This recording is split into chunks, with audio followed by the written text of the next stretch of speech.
ते म्हणतात की नुसत्या ठेवी ठेवून काय उपयोग, त्याचा उपयोग लुटायला पाहिजे ना. त्यांना लुटण्यासाठी आज 70,000 कोटीपर्यंत आणल्या.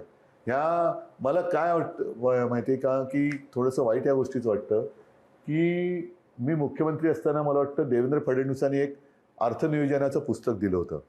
ते त्यांनी आता मी नाही वाचलं, नशीब, नाहीतर मुंबईची वाट कधीच लागली असती.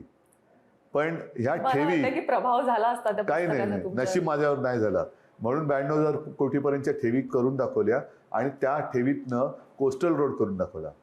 या ठेवीतनं तुम्ही विचार करा, जो व्याजाचे पैसे मिळतील त्यातनं मुंबई महापालिकेचा बराच कारभार चालतो.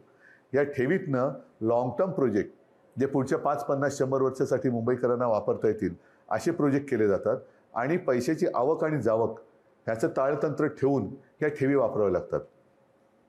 या 92,000 कोटीच्या ठेवी आणि 70,000 कोटीपर्यंत 22,000 कोटी खाल्लेच.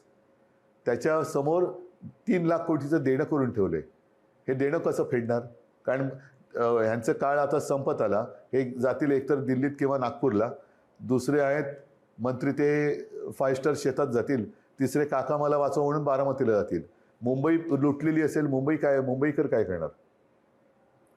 बरं, मुंबई करांसाठी तुम्ही मराठीच्या मुद्द्यावर पुढे जाताय. कचऱ्यासाठी कर लावतायत, अदानी कर. मग हे यांचं अर्थनियोजन.